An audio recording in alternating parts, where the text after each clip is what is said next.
हाँ, तो आपका फिर से एक बार study with Sunil Kumar YouTube channel पर स्वागत है। तो हम लोग जो है अभी तक भारत का संवैधानिक विकास, भारतीय संविधान की विशेषता, संविधान की प्रस्तावना, उद्देशिका की चर्चा कर चुके हैं। उसी के अंतर्गत आज जो है हम लोग भारतीय संविधान एवं राज्य व्यवस्था का जो एनसीईआरटी की बुक है, उसका संघ और उसके राज्य क्षेत्र की जो है अध्ययन करेंगे, जो काफ़ी इम्पोर्टेंट है। इसके अंतर्गत हम लोग जो है संविधान के भाग 1 के अंतर्गत जो है अनुच्छेद आर्टिकल 1 से लेकर 4 तक की चर्चा करेंगे। आप सभी जानते हैं कि संविधान के भाग 1 के अंतर्गत अनुच्छेद 1 से 4 तक में संघ और उसके राज्य क्षेत्र का जो है चर्चा किया गया है। काफ़ी इंपॉर्टेंट चैप्टर है। किसी भी प्रतियोगी परीक्षा की आप तैयारी कर रहे हैं तो यह आपके लिए काफ़ी सहायक सिद्ध होगा। तो साथ साथ आप लोग जो है नोट्स बनाते चले। इसके बाद जो है हम लोग और कुछ महत्वपूर्ण टॉपिक को हम लोग कवर करेंगे, जैसे 1950 के बाद निर्मित नए राज्यों को विशेष दर्जा कैसे दिया जाता है, केंद्र शासित प्रदेशों का गठन कैसे होता है, राज्य पुनर्गठन से संबंधित आयोग एवं कौन कौन सी समितियां हैं, उसके बाद क्षेत्रीय परिषद क्या है और पूर्वोत्तर परिषद के बारे में भी हम लोग जो है चर्चा करेंगे। एक एक करके हम लोग सारे महत्वपूर्ण विषयों को, महत्वपूर्ण पॉइंट को हम लोग कवर करते चलेंगे। इससे पहले यदि अभी तक आप मेरे टेलीग्राम ग्रुप को ज्वाइन नहीं किए हैं तो उसका लिंक जो है हम डिस्क्रिप्शन में दे दिए हैं। उस टेलीग्राम लिंक से आप ग्रुप को ज्वाइन कर लीजिए, क्योंकि प्रतिदिन जो है आपको वहाँ पर जो है पीडीएफ उपलब्ध कराया जाता है और उसी पीडीएफ के आधार पर वीडियो भी बनाया जाता है और उससे प्रतिदिन शाम 5 से 6 बजे के बीच आपको सुपर 20 प्रश्नों का जो है ऑनलाइन फ्री क्यूज का लिंक दिया जाता है, जिससे आप अपनी तैयारी और आप अपने अध्ययन का आकलन स्वयं कर सकते हैं। तो हम लोग लगातार अभी जो है भारतीय संविधान की चर्चा कर रहे हैं, पढ़ रहे हैं। उसके बाद हम लोग भारतीय इतिहास को कवर करेंगे। उसके बाद भारतीय भूगोल, विश्व का भूगोल, इकोनॉमिक्स को कवर करते चलेंगे। तो आप सभी हमारे साथ जुड़े रहें। यदि आप किसी भी प्रतियोगी परीक्षा की तैयारी कर रहे हैं तो आपके लिए काफ़ी सहायक सिद्ध होने वाला है। तो चलते हैं, आज हम लोग संविधान के भाग 1 की हम लोग चर्चा करते हैं। तो भाग 1 में आप लोग जानते हैं कि संविधान के भाग 1 में अनुच्छेद 1 से 4 तक भारत संघ एवं इसके क्षेत्रों से संबंधित प्रावधान दिए गए हैं। तो जैसा कि आप जानते हैं कि अनुच्छेद 1 में कहा गया है कि इंडिया यानी भारत जो है राज्यों के समूह या उसको राज्यों का संघ भी कहा जाता है। तो भारत जो है संघ एवं इसके क्षेत्रों से संबंधित है। तो अनुच्छेद 1 के अनुसार भारत अर्थात इंडिया जो है राज्यों का संघ है, राज्यों का जो है यूनियन है। यद्यपि संविधान की संरचना संघात्मक है, किंतु प्रारूप समिति ने शब्द यूनियन शब्द का प्रयोग करने के पीछे 2 कारण बताए हैं। देखिए, ऐसा आप जानते हैं कि संघ को हम लोग अंग्रेजी में यूनियन कहते हैं और यूनियन के अलावा एक और शब्द का प्रयोग होता है जिसका हम लोग बोलते हैं फेडरेशन।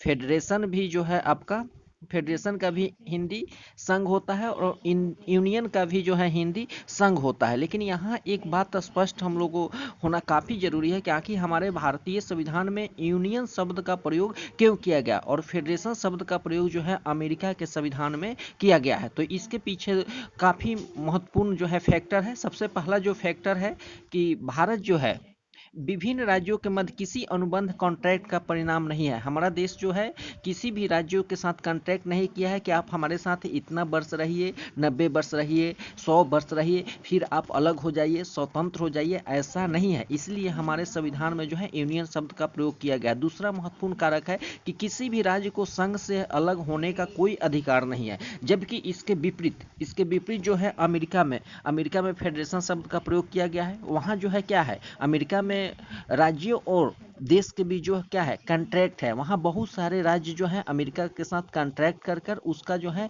राज्य के अंतर्गत आ गए हैं। अमेरिका का कोई भी राज्य चाहे तो वो अलग हो सकता है, स्वतंत्र हो सकता है, लेकिन भारत में ऐसा नहीं है। तो भारतीय संविधान जो है काफ़ी इम्पोर्टेंट है, इसलिए भारत को जो है राज्यों का संघ कहा गया है। और यहाँ एक और मैं आपको बात बता देना चाहता हूँ कि यहाँ हमारा देश जो है यहाँ एक संरचना संघात्मक है। संघात्मक का मतलब क्या होता है? देखिए, संघात्मक जहाँ पर केंद्र और राज्य सरकार दोनों सरकार हो। जैसे हमारे देश इंडिया में एक केंद्र सरकारें हैं और हर राज्य का अपना अपना जो है स्टेट गवर्नमेंट है। तो इनके बीच विषय का बंटवारा है और उसी से संबंधित अपने अपने क्रियाकलाप कार्यों को, अपने शासन पद्धति को चलाते हैं। इसलिए हमारा देश जो है संघात्मक है। और जैसे बहुत सारे देश में जो है एकात्मक है, संघात्मक और एकात्मक, और एक होता है अध्यात्मक। तो सबसे पहले संघात्मक के बारे में हम लोग जान गए, और एक होता है एकात्मक। तो एकात्मक के बारे में जानते हैं। एकात्मक ऐसी शासन व्यवस्था होती है जिसमें राज्य सरकार का कोई अस्तित्व ही नहीं होता है, वहां पर राज्य सरकार होता ही नहीं है। तो वैसे शासन व्यवस्था को हम लोग क्या बोलते हैं? एकात्मक। और हमारा भारत जो है संघात्मक है, इसलिए भारत को जो है राज्यों का संघ कहा गया है। अब आगे चलते हैं। अनुच्छेद 1-2 का संबंध राज्य और उसके राज्य क्षेत्र से जो पहली अनुसूची में निर्दिष्ट है, और अनुच्छेद 1 का भाग जो तीसरा है उसके अंतर्गत भारत के राज्य क्षेत्र में निम्न क्षेत्र शामिल होंगे। पहला जो होगा राज्यों के राज्य क्षेत्र, संघ राज्य क्षेत्र, और ऐसे अन्य राज्य जो क्षेत्र अर्जित किए गए। मतलब कोई भी नया राज्य अर्जित किया जाता है, जैसे भारत पाकिस्तान का कोई राज्य को अपने अधिकार में कर लेता है, चाइना के कुछ राज्यों को अपने अधिकार में कर लेता है, नेपाल के कुछ राज्य या फिर कोई भी पड़ोसी देश के राज्यों को यदि चाहे तो वो अधिकार करे तो वो भारत के संघ में जो है शामिल हो सकता है। तो अनुच्छेद 1 के अनुसार भारतीय क्षेत्र को 3 श्रेणी में बांटा गया है। पहला जो है आपको राज्यों के क्षेत्र, दूसरा जो है संघ क्षेत्र, और तीसरा जो है ऐसे क्षेत्र जिन्हें किसी भी समय भारत सरकार द्वारा अधिग्रहित किया जा सकता है। तो आप जानते हैं कि राज्य एवं संघ शासित राज्यों के नाम उसके विस्तार को संविधान की पहली अनुसूची में जो है दर्शाया गया है। और आप जान रहे हैं कि वर्तमान में भारत में जो है 28 राज्य है और नौ जो है केंद्र शासित, अभी वर्तमान में जो है 9 केंद्र शासित प्रदेश हैं। राज्यों के संदर्भ में संविधान की उपबंध की व्यवस्था भी राज्यों पर समान रूप से लागू है। अब चलते हैं भारतीय संघ तथा भारत के राज्य क्षेत्र में अंतर है। भारतीय संघ में केवल वे राज्य आते हैं जो शक्तियों के वितरण में संघ के भागीदार हैं। वो क्या होते हैं? संघ के भागीदार होते हैं। और भारत के राज्य क्षेत्र के अंतर्गत समस्त क्षेत्र सम्मिलित हैं जिन पर उस समय भारत की संप्रभुता का जो था विस्तार था। नेक्स्ट है संघ राज्य क्षेत्रों पर प्रशासन के लिए नियम विनिमय राष्ट्रपति बनाते हैं और उनके द्वारा नियुक्त प्रशासक के माध्यम से संघ राज्य क्षेत्र का शासन चलाया जाता है। तो जैसा कि आप जानते हैं कि अभी वर्तमान में हमारे जो देश में है 28 राज्य हैं और 9 जो है केंद्र शासित प्रदेश हैं।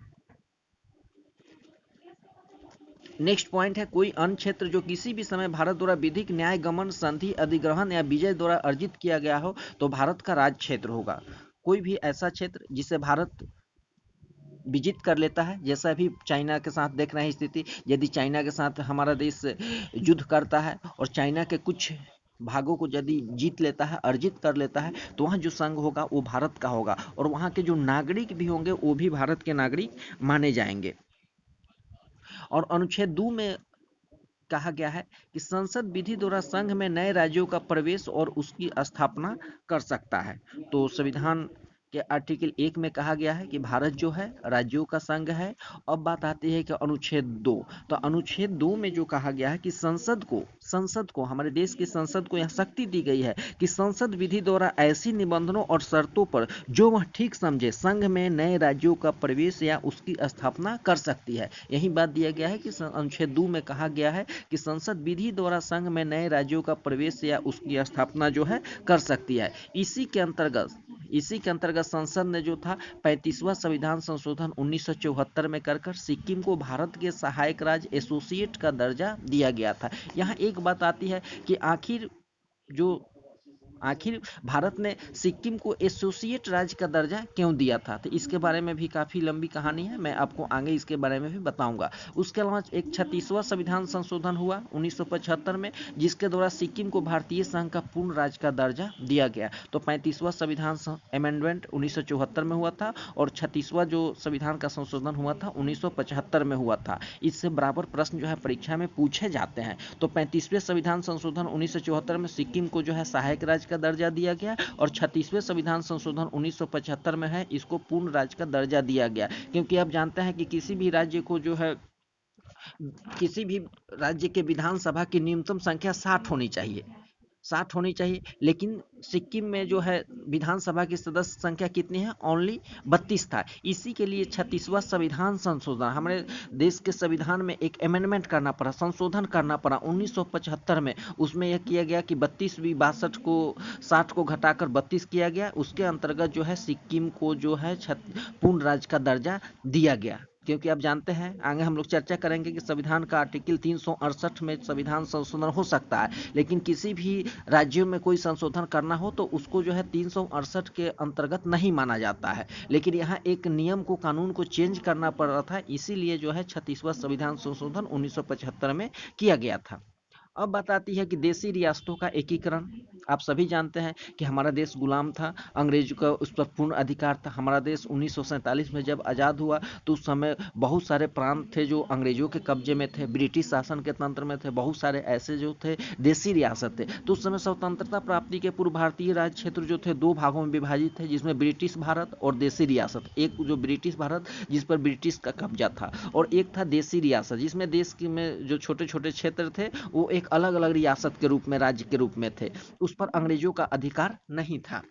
तो ब्रिटिश भारत में 9 प्रांत थे। 9 प्रांत जो थे फुल्ली वो ब्रिटिश के अंतर्गत थे, जबकि देशी रियासतों की संख्या लगभग 600 थी। 600 अलग अलग छोटे छोटे देशी रियासत थे। इसी से आप मान सकते हैं कितने टुकड़े टुकड़े छोटे छोटे पार्ट थे, जिनमें से 542 को छोड़कर शेष पाकिस्तान में शामिल हो गए। और 542 रियासत में 3 रियासत जूनागढ़, हैदराबाद और जम्मू कश्मीर को भारत में विलय कराने के लिए अनेक समस्याओं का सामना करना पड़ा है। इसी के अंतर्गत आज जम्मू कश्मीर का मामला है, जो आज तक भी भारत के लिए कितना जो है आप देखते हैं कितना भारत के लिए जो है खतरे की घंटी है। हमेशा जम्मू कश्मीर को लेकर जो है भारत और पाकिस्तान के बीच जो है युद्ध की स्थिति बनी रहती है। तो इसका भी हम लोग चर्चा करेंगे, कैसे जो है देशी रियासत जो है हमारे देश में उनका कैसे मिलाया गया। इसके लिए अहम भूमिका जो थी भारत के उस समय जो गृह मंत्री थे सरदार वल्लभ भाई पटेल, उनकी दूरदर्शी नीति थी, उसी के चलते भारत का जो है एकीकरण हो सका।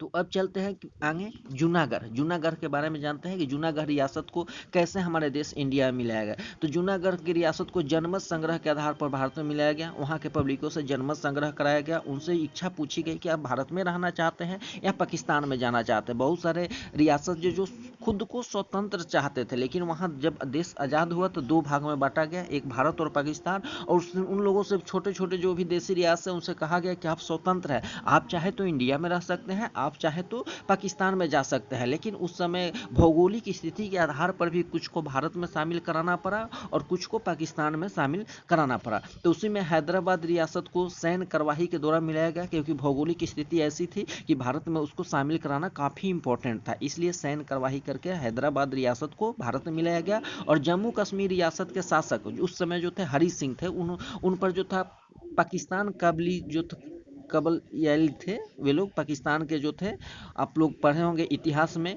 तो वे लोग जम्मू कश्मीर पर क्या कर दिए, अटैक कर दिए। तो जैसे ही जम्मू कश्मीर पर अटैक कर दिए, वहाँ के जो राजा थे उनको बेचैनी बढ़ गई कि हम पर अटैक कर कर हमको वे लोग हरा देंगे। तो इन्होंने एकाएक एक संधि किया भारत के साथ, विलय पत्र बनाया और उस विलय पत्र पर साइन करके कश्मीर को भारत में सम्मिलित कर दिया। तो देशी रियासतों का भारत में विलय तत्कालीन गृह मंत्री वल्लभ भाई पटेल की दूरदर्शी नीति और साहसिक कूटनीति के प्रयासों का परिणाम था। तो पहले ही हम बता चुके हैं कि जितने भी देशी रियासत थे उनको मिलाने में उस समय के जो गृह मंत्री थे वल्लभ भाई पटेल, उनकी दूरदर्शी नीति और साहसिक कूटनीतिक प्रयासों का ही परिणाम था। अब नेक्स्ट चलते हैं, स्वतंत्रता प्राप्ति के बाद ब्रिटिश प्रांतों और देशी रियासतों को एकीकृत करके भारत के राज्यों को 4 श्रेणी में बांटा गया। जैसे ही भारत आज़ाद हुआ, जितने भी ब्रिटिश प्रांत थे और जितने भी छोटे छोटे जो 542 देशी रियासत थे उनको भारत में मिलाया गया, उनको एकीकृत किया गया और भारत के राज्यों को 4 भागों में बांटा गया। उसमें भाग क, ख, ग और घ। उसके अंतर्गत ये सभी संख्या में जो थे 29 थे। तो कैसे कैसे किस ए में किसको रखा गया, बी में किसको रखा गया, सी में कैसे किसको रखा गया और डी में किसको रखा गया, आगे हम लोग उसका भी चर्चा करेंगे। तो अभी हम लोग 2 संविधान के अनुच्छेद को हम लोगों को क्लियर हुआ। आर्टिकल 1 में कहा गया है कि इंडिया यानी भारत जो है राज्यों का क्या है, संघ है, यूनियन है। भारत के कोई भी राज्य चाह कर भी वो भारत से कभी भी अलग नहीं हो सकते हैं, वो जितना भी चाह ले कभी भी अलग नहीं हो सकते हैं। वो भारत का मतलब अभिन्न अंग हमेशा के लिए बने रहेंगे। और अनुच्छेद 2 में कहा गया है कि संसद को यह शक्ति दी गई है कि संसद विधि द्वारा ऐसे निबंधन और शर्तों पर जो भी वह ठीक समझे संघ में नए राज्यों का जो है प्रवेश करा सकती है। तो अनुच्छेद 1 और 2 क्लियर हो गया। अब चलते हैं अनुच्छेद 3 की चर्चा करते हैं कि आखिर अनुच्छेद 3 में क्या है, आर्टिकल 3 में क्या है। देखिए, अनुच्छेद 3 के अधीन संसद को किसी राज्य में उसके राज्य क्षेत्र अलग करके अथवा 2 या 2 से अधिक राज्यों को भागों में मिलाकर अथवा किसी राज्य क्षेत्र किसी अन्य राज्य के भाग के साथ मिलाकर नए राज्यों को निर्माण करने की शक्ति है। देखिए, अनुच्छेद 3 में संसद को यह अधिकृत किया गया है, संविधान संसद को यह पावर देता है कि किसी राज्य में उसका राज्य क्षेत्र अलग करके अथवा 2 या अधिक राज्यों या राज्यों के भागों को मिलाकर अथवा राज्य के किसी भी राज्य क्षेत्र को किसी राज्य के भाग के मिलाकर नए राज्य का निर्माण कर सकती है। अब है कि संसद विधि द्वारा किसी राज्य के क्षेत्र को घटा या बढ़ा सकती है तथा किसी अन्य राज्य की सीमाओं में उसके नामों में परिवर्तन भी कर सकती है। देखिए, यहाँ और संसद को क्या पावर दिया गया है आर्टिकल 3 में कि संसद चाहे तो किसी भी राज्य के क्षेत्र को बढ़ा सकती है, किसी भी राज्य के क्षेत्र को घटा सकती है, किसी भी राज्य के सीमाओं में परिवर्तन कर सकती है,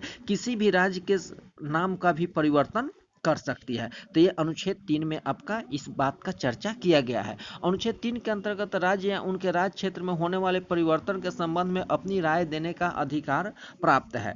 हालांकि इस संबंध में अनुच्छेद 3 में 2 शर्तों का भी उल्लेख किया गया है। एक है कि उपरोक्त परिवर्तन संबंधी कोई अध्यादेश राष्ट्रपति की पूर्व मंजूरी के बाद ही संसद में पेश किया जाएगा। यहाँ देख सकते हैं कि राज्यों के नाम, सीमा, क्षेत्र आदि में परिवर्तन हेतु राष्ट्रपति की सिफारिश के पूर्व संसद के किसी भी सदन में कोई विधेयक पेश नहीं किया जा सकता है। यानी राष्ट्रपति की पूर्व मंजूरी के बाद ही संसद में पेश किया जा सकता है। और 2 संस्तुति से पूर्व राष्ट्रपति इस अध्यादेश को संबंधित राज्य के विधान मंडल का मत जानने के लिए भी भेजता है। जिस राज्य में उसका सीमा का परिवर्तन करना हो, उसका नाम चेंज करना हो, तो उस राज्य को विधान मंडल को उसका मत जानने के लिए जो है भेज सकता है। हालांकि ये बाध्य नहीं है, ये संसद इसमें ऑल एंड ऑल है। देखिए, यदि विधेयक का प्रस्ताव किसी भी राज्य के क्षेत्र या उसकी सीमाओं और उसके नाम को प्रभावित करता है तो वह विधेयक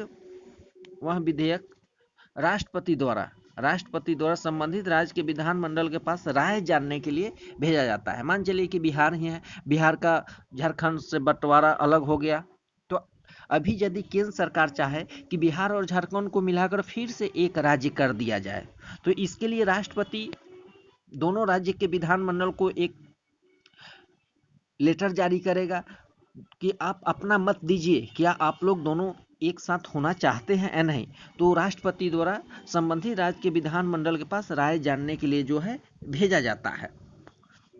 राज्य विधानमंडल की राय राष्ट्रपति द्वारा निर्धारित अवधि के अंदर व्यक्त की जानी चाहिए और राष्ट्रपति इसके लिए एक निर्धारित समय सीमा भी तय करती है कि इसी समय के अंदर आपको अपनी राय बताना है। किंतु राज्य विधानमंडल द्वारा व्यक्त विचार राष्ट्रपति या संसद पर बाध्यकारी नहीं होता है। यदि झारखंड की विधानसभा और बिहार की विधानसभा यह कर दे कि नहीं, हम लोग आपस में मिलना नहीं चाहते हैं, हम लोग अलग अलग हैं, ठीक है, लेकिन इसके राय को ये नहीं है कि भारतीय संसद या राष्ट्रपति को मानना ही पड़ेगा। राष्ट्रपति जो है और भारतीय संसद जो है स्वतंत्र है, वो इनका मत लिया, लेकिन क्या करना है ऑल एंड ऑल जो है केंद्र है। केंद्र इसलिए कहा गया है कि राष्ट्रपति जो है संसद या राज्य विधानमंडल के मत मानने के लिए बाध्य नहीं है और इसे स्वीकार या अस्वीकार कर सकता है, भले ही उसका मत समय पर आ गया हो। संशोधन संबंधी अध्यादेश को संसद में आने पर हर बार राज्य विधानमंडल के नया संदर्भ बनाना जरूरी नहीं है। इससे स्पष्ट होता है कि संविधान संसद को यह अधिकार देता है कि वह नए राज्यों को बनाने, उसमें परिवर्तन करने, नाम बदलने या सीमा में परिवर्तन के संबंध में बिना राज्य की अनुमति के कदम उठा सकती है। इससे स्पष्ट होता है कि संसद जो है ऑल एंड ऑल है, भारतीय संसद जो है ऑल एंड ऑल है। इस तरह संविधान द्वारा क्षेत्रीय एकता या राज्य के अस्तित्व की गारंटी नहीं दी गई है, राज्य का कोई यहाँ अस्तित्व नहीं है। इस तरह भारत को सही कहा गया है कि विभक्त राज्यों का अविभाज्य संघ है। संघ सरकार राज्य को समाप्त कर सकती है, जबकि राज्य सरकार संघ को समाप्त नहीं कर सकती है। दूसरी तरफ देखिए, आप अमेरिका की हम लोग चर्चा करते हैं। अमेरिका में क्या है कि क्षेत्रीय एकता और राज्यों के अस्तित्व को संविधान गारंटी दी गई है। अमेरिकी संघीय सरकार में नए राज्यों को निर्माण, उसकी सीमाओं के परिवर्तन बिना संबंधित राज्यों को अनुमति से नहीं हो सकते। इसलिए अमेरिका को जो है अविभाज्य राज्यों का अविभाज्य संघ कहा गया है। अमेरिका का कोई भी राज्य जब भी चाहे वो अमेरिका से अलग हो सकता है, स्वतंत्र राष्ट्र घोषित कर सकता है अपने आप को। अब चलते हैं अनुच्छेद 4।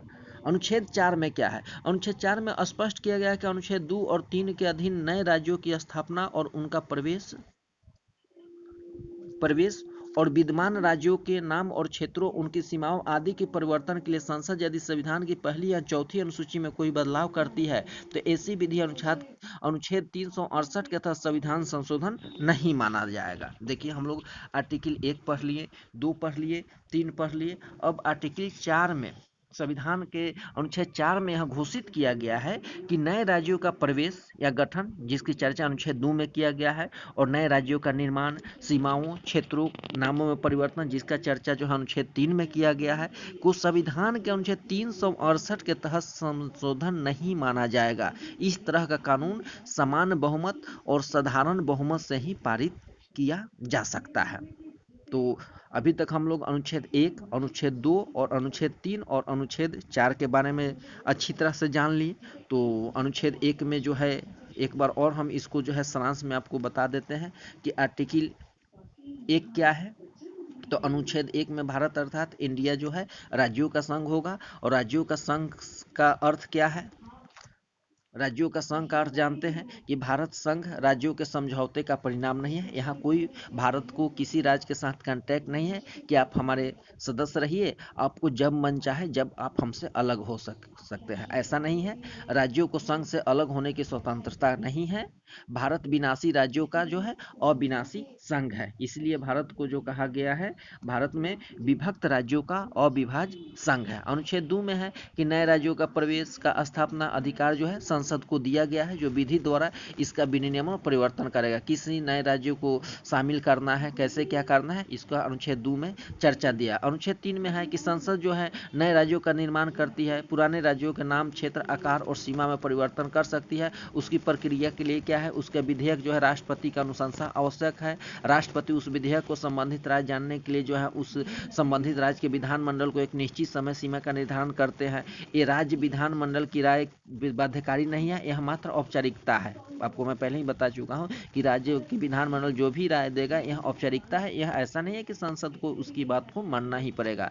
तो यदि संसद राज्य विधानमंडल की राय जानने के बाद विधेयक में किसी प्रकार का परिवर्तन करती है तो दोबारा राज्य विधानमंडल के पास भेजा जाना आवश्यक नहीं है, उसे उसी रूप में जो है पारित मान लिया जाता है। और अनुच्छेद 4 में क्या किया गया है, तो अनुच्छेद 4 में अभी आपको हम बताएं कि अनुच्छेद कोई भी ऐसी विधि जो अनुच्छेद 368 के लिए प्रयोजक इस संविधान संशोधन नहीं समझा जाएगा। यदि आपको मैं पहले ही बता चुका हूं कि अनुच्छेद 2 और अनुच्छेद 3 के अंतर्गत, अनुच्छेद 2 के अंतर्गत जो है नए राज्यों का प्रवेश या गठन, और अनुच्छेद 3 के अंतर्गत जो पुराने राज्य है उसमें किसी तरह का परिवर्तन करना हो तो जो भी परिवर्तन होता है उसको भारतीय संविधान का जो संशोधन है आर्टिकल 368 का अंग नहीं माना जाता है। इससे तात्पर्य है कि ऐसे विधेयक को जो है समान बहुमत से पारित कर दिया जाता है। समान बहुमत आप लोग समझते हैं, जितने भी सदस्य शामिल होते हैं उसका हाफ से एक अधिक यदि उसके पक्ष में वोटिंग होता है तो उसको हम लोग समाप्त बहुमत कहते हैं।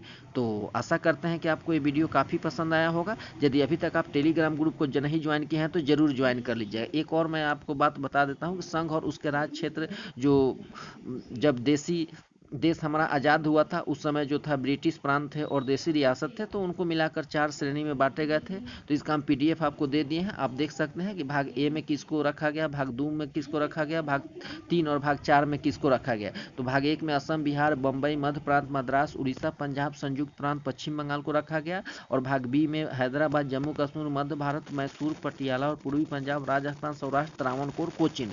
और भाग 3 में जो था अजमेर, भोपाल, बिलासपुर, कूच बिहार, कुर्ग, दिल्ली, हिमाचल प्रदेश, कच्छ, मणिपुर, त्रिपुरा। और भाग डी में अंडमान निकोबार और अर्जित राज्य क्षेत्र को रखा गया। तो आशा करता हूं कि आपको वीडियो काफ़ी पसंद आया होगा। तो इस वीडियो को लाइक करें, अधिक से अधिक शेयर करें, और यदि अभी तक आप मेरे टेलीग्राम ग्रुप को ज्वाइन नहीं किए हैं तो उसका लिंक डिस्क्रिप्शन में दे दिया है, वहां से जाकर आप हमारे टेलीग्राम ग्रुप को ज्वाइन कर सकते हैं।